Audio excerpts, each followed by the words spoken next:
I remember one of them distinctly said to me, "Oh, wow, you're going to USC? You're diving in with the sharks." And I thought, oh, that's interesting. That's not very encouraging. But when I interviewed and he hired me, I knew that they were open to learning about what I could offer and what an optometrist could offer to their department. And I made it my goal to do the very best that I could to collaborate with them and help their patients and be an asset to the cornea service and the department.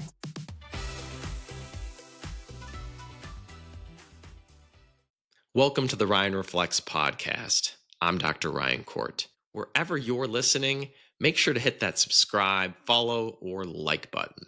That small click tells your platform this is content worth sharing. And my promise to you is to keep delivering value that helps you grow as an optometrist. Thanks again, and enjoy today's episode. Hello, everybody, and welcome to another episode of Ryan Reflects. My name is Dr. Ryan Corte, and I'm excited to be here today with Dr. Gloria Chiu, a good friend, a colleague, and actually the first optometrist I have had on the podcast who is in a unique setting, a hospital-based setting. We're definitely going to get into that. But Gloria, welcome to the show. Thank you, Ryan. Thank you so much for having me today. Yeah, it's an honor and pleasure. You and I have been messaging via Instagram, goodness, for upwards of a month and a half trying to get this on the calendar. It's been a busy season of life. Yes. Back to school is upon us. We both have young children. You did a nice, beautiful trip to Hawaii, I think. Yep. A little vacation to get away and relax and unwind. But for those who maybe aren't too familiar with you or just who you are, give us a little bit of an overview of who is Gloria Chiu. Great. Well, I graduated from UC Berkeley in 2008. I completed a cornea and contact lens residency at the Southern California College of Optometry the year following. And I got my first job in Los Angeles at back then it was the Doheny Eye Institute. We have now transitioned to the USC Roski Eye Institute, so part of the USC Department of Ophthalmology. And I have just completed my 16th year here. And if you ask me, Ryan, you're like, oh, did you always know you wanted to work in ophthalmology in a hospital and an academic medical center? I will tell you, I never knew this type of position existed. I never knew really what the ophthalmology academics or educational process was like. And here I am, 16 years later, still at my first job. Yeah, it's funny. One of the main things I always tell new graduates is like, your first job is unlikely to be your last job. But look at you, 16 years later, post-residency, diving into what seems to be an excellent fit for you, and not only from a professional autonomy perspective, but really just overall living in the region that you're at and your ability to grow and kind of thrive over time. I want to dive back a little bit, though, jump into like some of the earlier days of Gloria. You born and raised in California? Is that kind of where you... Okay, so tell me a little bit about like the steps that you took to get into the profession. Everybody's journey is a little bit different. I'd love to hear about yours. Well, I actually, a lot of people say you don't know what you want to be or what field you want to be in until you're maybe in college. I actually knew I wanted to be an optometrist in high school. I am a high myope. I'm a -10. I've worn glasses since I was in 4th grade because I couldn't see the board. I couldn't see what my teacher was writing on the overhead projector at that time. And I had to look on my classmates' paper. And I thought, okay, something's wrong. So I went for my first eye exam, kind of, it should have been earlier, but I finally got glasses in 4th grade. And every single year, my prescription increased. So I couldn't see, and then I'd go to the optometrist. She would help me see better. Then I couldn't see a couple years later. I went in, got my glasses updated. So I thought it was a very fulfilling and rewarding profession at that time in my life. And that made me realize, gosh, my optometrist seems happy. She has a stable job and she helps people on a daily basis. Obviously, I didn't jump on the myopia control train at that time when it would have been, now looking back, maybe I should have, maybe I wouldn't be a -10 now, but that made me interested in the field. And although, my specialty now is a little bit different, I still really love the optometry profession. So you went to your optometrist and you were one of the patients that we see that the prescription just keeps climbing over time. Were you even offered myopia control or myopia management at that time? Because I'm trying to think about when it started to hit mainstream. I graduated in 2012 from optometry school, and it was just picking up steam. But was that even a solution that was brought to your attention? So this was when I was in fourth grade. Gosh, I'm not really sure what year that is, but you know, gosh, 35 years ago. So, I do remember my optometrist mentioning that there were some hard contacts that I could wear. And I assume she was referring to Ortho K, which Mm-hmm. was around that many decades ago, but she didn't really push it. It wasn't really mainstream. We didn't have the options we have today for myopia control in terms of atropine eye drops or soft contact lenses or even the glasses that we have in some countries.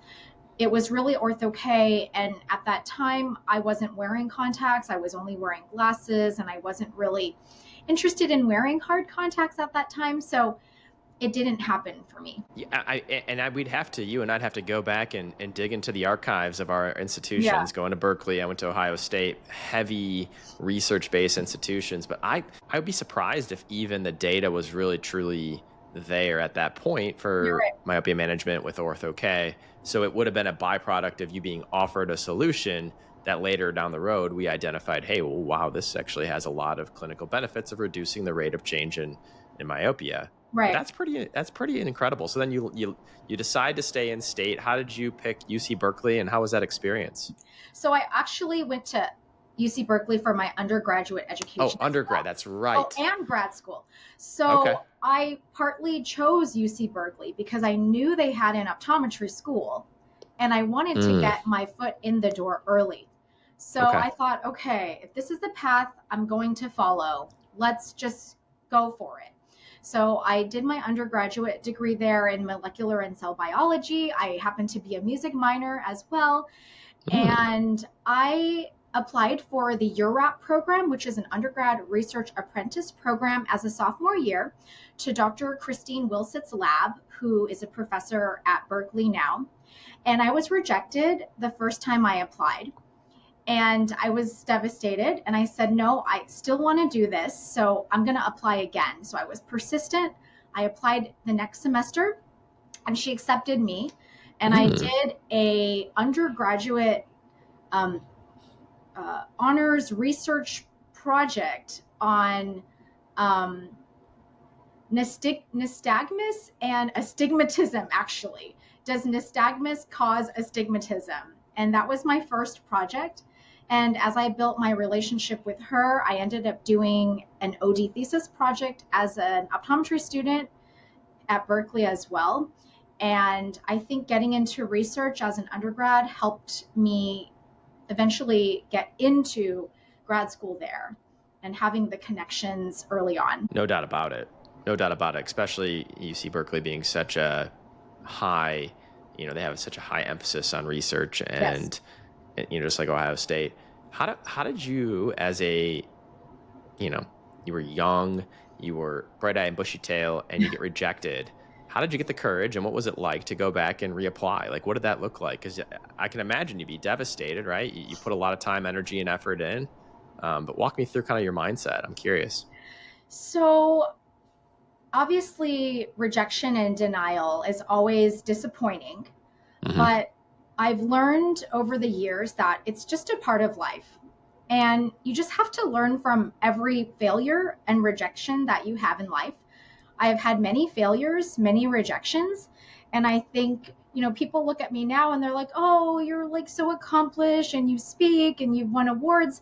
Well, people haven't heard of all the times I didn't win awards and the times that my lectures and posters were not accepted and the times my journal publications were denied. They only focus on my positive attributes, but it's a normal part of life. And I think we need to embrace that and be okay with failure. And I tried to, demonstrate that to a lot of the students and residents and, you know, um, individuals that I mentor now that don't accept failure as your end game. Just learn from it and how can you be better? So, why was I rejected? Maybe follow up and say, oh, I understand you didn't have room for me in your lab. What can I do to gain that spot? Maybe just time. Maybe you need to be older. Maybe it just wasn't the right timing.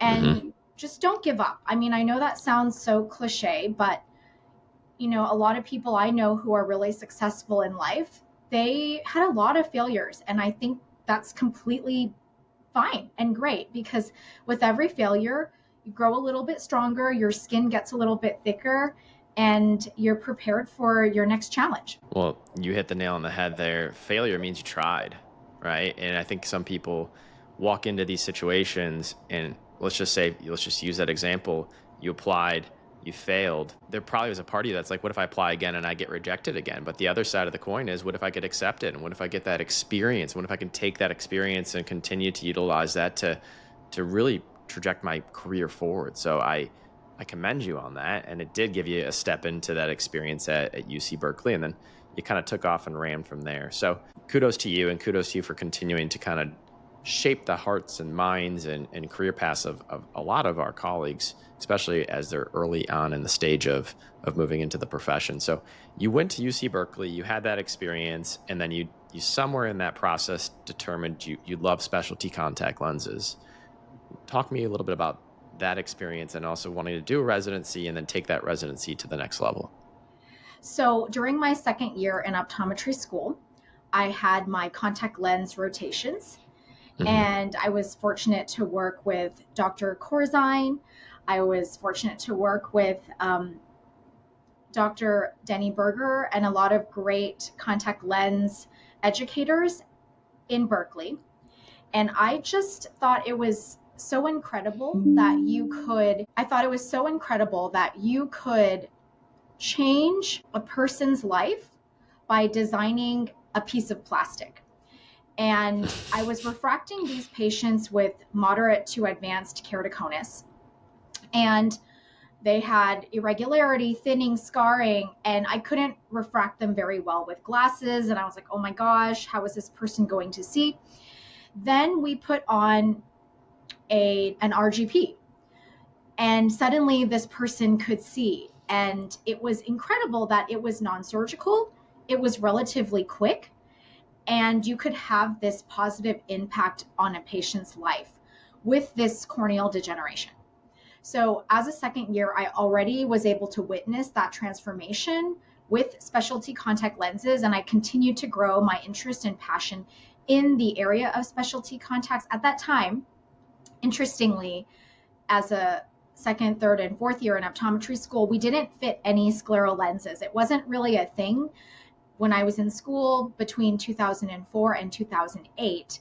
So we were mainly fitting corneal gas permeable lenses. So I got really good at fitting those using, looking at the fluorescein patterns, fitting these smaller lenses. And it wasn't until I went into my residency and, I loved it so much that I wanted to learn more, that I started fitting scleral lenses. So even in my career, I've seen such a change and improvement in the technology and offerings that we have for our patients. I kind of knew early on, again, like I knew optometry in high school, I knew cornea and contact lenses by my second year, and that kind of helped guide my future. You are just somebody who you definitely do your homework, and then once you figure out what you want, you stay the course, you double down and you invest in your education, your experience, and yourself. Where did you get that from? I don't know. That's a good question. I don't know. I think it's just something that is ingrained in me that, if I want to do something, if I want to learn something, if I want to accomplish something, there's really nothing that can stop me other than some bumps along the way, which we will all Mm-hmm. experience, and then you just keep going. Yeah, I love that. I mean, just hearing this snippet of your story into where, how you've gotten into the hospital system, you've been there for 16 years. uh, I can tell that right away that you kind of knew what you wanted and you went out there and you said, if not me, then who, right? So you went through residency, you learned a lot, I'm sure, through that experience. Talk to me about that year and then going from there to your first job, which is still your current job. What did that look like? So I owe a lot to my residency director, Dr. Timothy Edrington, who was at SCCO. They were in Fullerton when I was a resident. Now their Mm-hmm. clinic is in Anaheim. And he not only taught me about contact lenses and corneal disease and keratoconus, but he was a true mentor and guided me and, would follow up and say, Gloria, where do you want to be when you graduate? What type of job do you want to have? And every meeting we went to, um, Academy of Ophthalmology, Global Specialty Lens Symposium, he would pull me aside and introduce me to all of these key people in the field that worked at different institutions and different industries and people involved with the National Keratoconus Foundation. And he would walk up and say, this is my resident, Gloria Chiu. I just want you to meet her. And then it was my job after that to stay in touch with these people. And Mm-hmm. it was through him that I happened to learn about this job opportunity in the Department of Ophthalmology at USC. They happened to be starting a new clinic and they wanted it to be a scleral lens clinic predominantly. And they were looking for someone to start in 2009. And I was still a resident. And this is where he actually wrote a recommendation letter on my behalf to the organization, the university, and said that I would be a great match and optometrist for this position. And he was the one who got my foot in the door of the hospital at USC. And so I owe him a lot. And I also think that we can't forget the importance of networking. As a Mm-hmm. student, as a resident, you need to really know the right people at the right time. And that helps and can take you so much further in life. So if you want to do something and if you want to be somewhere, I encourage you to reach out to someone either in that position or in a similar position or who knows that position or knows someone to get you closer there, and just email them. Just cold email them, cold call them, and introduce yourself.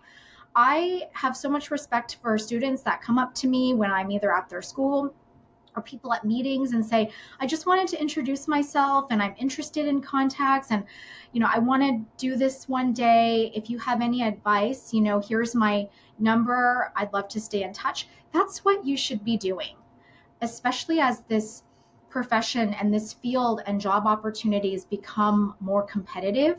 You need to stand out and you need to develop relationships. Yeah, and that small inch that you were provided from your mentor, you took that a long way, and you continue probably to see that compound as others introduce themselves to you and kind of get into more of the mindset of your journey and how they can cultivate their journey. And so it sounds like you're mentoring optometrists, just like myself. I love mentoring new grads or even docs that have been out for a while and they want to make a little bit of a pivot. And Yeah. so I commend you for that. That is so well said. I actually just did a podcast recently about the importance of showing up to in-person meetings. It's one thing to connect virtually like we are right now, but I love and thrive on seeing others in person and them coming up to me and talking to me about, what do they want to do and how can we work together? Or, just asking for advice or even sharing insights, because the reality is we don't know what we don't know, right? And so just taking the information that's provided to you by others, kind of leaving the profession in a better position than when we started is really where we should continue to thrive and aim to be. So you got that introduction. Did you anticipate this would be a 16-year position? Like, probably not, right? I mean, you're probably like, okay, I'll give it a shot. I'm carving out this new department. I'm developing it. I'm putting together policies, procedures, protocols. Oh, and by the way, in a large ophthalmology-based hospital setting. Like, what did that look like for the first 5 years? It was very intimidating for me. At the time, there was no optometrist in the whole hospital. So I was the first optometrist that they had hired in probably over a decade. From what I understand, they previously had two optometrists who did some low vision and contact lenses, but for whatever reason, previously, it just didn't work out and they ended up closing down optometry. So when they brought me back in 2009, they wanted me to focus on helping the cornea service and fitting specialty contact lenses. And I had fit some of those lenses as a resident, and I thought, oh, it's a great opportunity. I grew up in Orange County and I wanted to live in Southern California. This job was in Los Angeles. So I thought, okay, geographically it works. I'm nearby my family and I'm up for a challenge. And it was interesting when I talked about this opportunity to some of the faculty at SCCO. I remember one of them distinctly said to me, oh, wow, you're going to USC? You're diving in with the sharks. And I thought, oh, that's interesting. That's not very encouraging. But he said that because Dr. Ronald Smith, who was the chair of the department and who hired me, he was the past president of the American Academy of Ophthalmology. And I mean, as you know, there are still some areas of tension between ophthalmology and optometry. But when I interviewed and he hired me, I knew that they were open to learning about what I could offer and what an optometrist could offer to their department. And I made it my goal to do the very best that I could to collaborate with them and help their patients and be an asset to the cornea service and the department. So when I started out, I had really no patients. I had no fee schedule. I didn't know what codes to bill. I had a room that wasn't really stable. I didn't have a tech. I had no admin time. And I literally accepted the first offer they gave me. I didn't negotiate anything because I felt like, why would they hire me? I have zero experience. So I wanted this job. I was up for the challenge. And every month and every year, I continued to try and improve and look for ways I could bring more patients in, that I could offer a unique service, that I could be of value to the department, both clinically, medically, and financially. And it took a lot of time. I spent a lot of time calling patients, checking in on them, making sure they were treated and were happy with their care. I wrote a lot of letters to all the referring doctors, which were mostly ophthalmologists at the time. And I took care of every patient like they were my only one, because sometimes I would only have 2 or 3 patients a day. And so slowly I worked on building my service and my clinic and providing the best care that I could. And at the same time, also getting involved with research to get my work and name kind of out there. Well, yeah, you physically started, it's like a cold start clinic. Yeah. I mean, and you carved out this service within a large ophthalmology practice. I can only imagine how daunting that was, but they picked the right person who was persistent, motivated, driven, and, could take all the resources, all the tools, and refine that information over time. So you went from this small little space to now it appears you have admin time. We're talking on a weekday, and I'm sure you have more tools and you know what to do with in regards to how to assess patients' eye health and vision care needs and best fit specialty contact lenses. You even learned how to provide and demonstrate value with billing and coding and maximizing reimbursements. And that's something that you and I were talking a little bit about on the gram, was just how you've learned to do that over time and how others can continue to demonstrate their value. Talk to me a little bit about that evolution of not only the clinic and how you were able to convince a large ophthalmology group to support you in some of those things, but also to pay you your worth. So as I mentioned, I took the first offer I was given right out of residency. I didn't negotiate for better pay, better benefits, nothing. And sometimes in a hospital, it's also trickier to negotiate those things, but it can be done.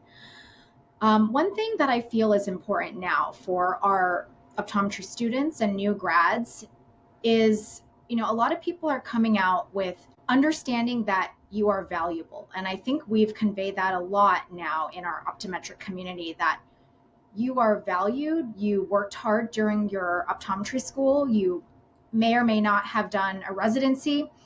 and you got good grades, you passed your boards, and now you deserve a well-paying job with great benefits, vacation, retirement, time off, dental, vision, healthcare. But, we're in a time right now in our economy that if you're working for someone, whether you're in a hospital, you're in an optometry school, or you're an associate in a practice, they need to be able to pay your salary and keep their business running. They're hiring you as an employee. And if you cannot demonstrate the value that you know you're worth, you may lose your job or you may be replaced. Just last week, within the Keck hospital system at USC, 89 people were laid off. Physicians, administrative staff, because of budget cuts, strains on the hospital system, a number of things. And you would never expect in a hospital that doctors would lose their jobs. And this happened last week. We had 89 people laid off. And so nothing is guaranteed, even if you've been there for a long time. You need to show your value. So one thing I think is important and that I did from the start is I actually met with my billing department. And I know this is strange and not a lot of people do this, but as a new optometrist, I wanted to understand what I billed, my levels of denials, what rates I was being paid by medical insurances, especially for scleral lenses, which are hard to get paid for. I met with them. I continued to try to troubleshoot insurances that gave me prior authorizations, yet they paid me nothing. We appealed, and many times we would get something. And then I even took it up to USC Legal that I had so many cases that weren't paid after they gave us a documented paper prior authorization and they said they would pay. We took it up to even higher levels because I was so frustrated. And over time, I was able to better track what insurances pay, what don't, how can we maximize my time with patients, how can I maximize my billing, and also collect what I have billed. So I met with my billing department quarterly, and I still do now after 16 years, to make sure that I am billing correctly and that I am following up with charges that have been denied and hopefully seeing growth over the years. And I think that's important because if you don't know your financial value to your practice, you're kind of left in the dark. You want to know really what you bring to the table and whether you're in the black or you're in the red. And obviously we always want to be in the black because that's job security. And it's also, that you're doing a good job, not only for the organization that you're working for and within, but also you want to be able to provide the best care for your patients. And that allows me to spend more time with each one of my patients. I still to this day have an hour when I see a new patient and 30 minutes for my scleral lens follow-ups. And I think, a lot of doctors now are rushed into seeing 3 or 4 patients an hour, and there's no way I could do what I do in that length of time. But it was because I followed and tracked my time spent with each patient, my billings, my collections, and you have to be able to demonstrate this value to your employer. And, in addition to the finances, you can also be an asset in marketing, in education. You can work with your local optometry school. You can work with students who reach out to you. You can submit talks at different meetings across the nation and globally, and you can build your own brand, whoever you want to be and whatever you want to be. If you want to be an educator, if you want to be a mentor, there are a lot of opportunities for that. And also, earlier in my career, I said yes to almost everything, and I did a lot. And now I can be a little bit more selective with where I invest my time. And I think that's as you have more opportunities and a larger network of professionals and colleagues, you can't say yes to everything. And you can be a little bit more picky about what you do and when you do it. But in the beginning, you might have to say yes to more things, because those every opportunity leads to different opportunities.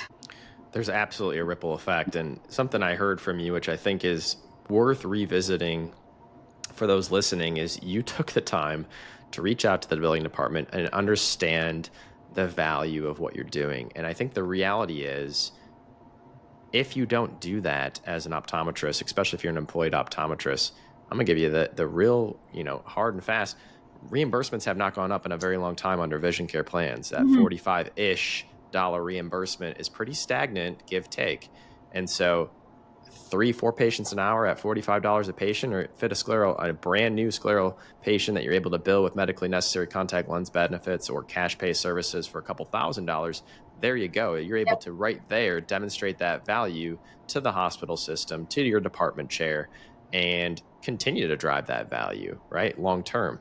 Also, you're able to set aside and be very intentional with the time that you're providing with those patients. So I commend you for doing that. And the reality is, I think as a profession, we need to continue to be more strategic about how are we billing appropriately, maximizing reimbursements, and doing so the right way. If a patient comes in non-specialty contact lens related, but maybe they come in with cataracts and dry eye and history of glaucoma, that needs to be billed medically, right? Even though they may have a vision care plan. And that's just something that I think our profession will continue to carve out over time and continue to get better at. But it is a challenging scenario.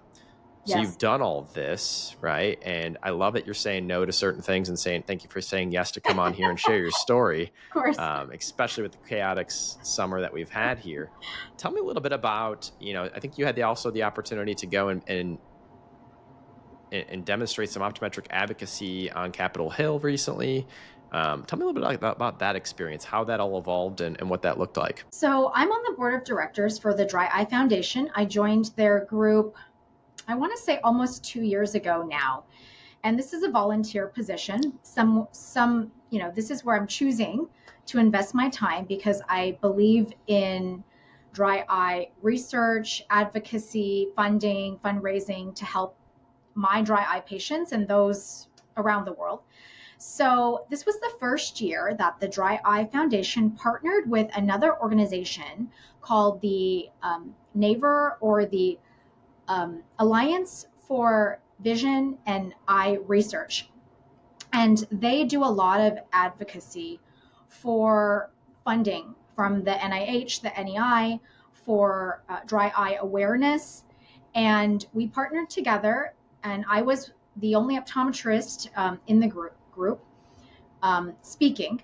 And then we had ophthalmologists, industry representatives, patients, and some other people there who felt strongly about dry eye awareness. And we went to Capitol Hill last month in July, and we gave a congressional briefing to people in Congress and their aides to educate them about dry eye and how that impacts patients, society, the economy, and the fiscal impact of dry eye on production in work and time off. And we talked about different aspects of dry eye, and a couple patients gave their really powerful testimonies. And then after this 1 hour congressional briefing, where the room was full and we had these people who really just were genuinely interested in learning about dry eye, who can then go back and talk to the Congress members and have this in mind when they're voting on bills related to dry eye funding. Then, as a California representative, I went with 4 other individuals, and we went to the offices of our California senators, so Alex Padilla and Adam Schiff, and we went and spoke to one of their aides and talked to them just about dry eye and how it impacts people and how we need to continue to fund research in this area. And we left supporting documents about the importance of keeping the NEI separate from other groups in the nation, to allow us to have that ability to raise funding for really the eye and vision and not be lumped together with neurology and dental and just other parts of the head. And Sure. so that was a really neat opportunity. Again, this was something I did on my free time. I took time off from work to go advocate and hopefully make an impact in funding for eye research in my state and also nationally. And I think that was really fun. And it was a great experience. It was a short 2-day trip. My flight back was delayed a day, so it made it a little frustrating. I ended up staying an extra day in DC. But again, these opportunities didn't come about early in my career. It took time for me to build my own reputation, see enough patients to learn about dry eye, learn enough that I can publish on the topic and speak on the topic, and then be able to become involved with organizations like the Dry Eye Foundation. So I think it's really interesting through your career. You never really know where you're going to end up. And I think as long as you're open and you're just honest about what you can provide and what you're passionate about doing, you can really build the career that you want to have. And I think it's difficult in the beginning with, the cost of education and loans for a lot of our new grads. My advice is just to stay on the path, know your value, but be able to demonstrate it as well.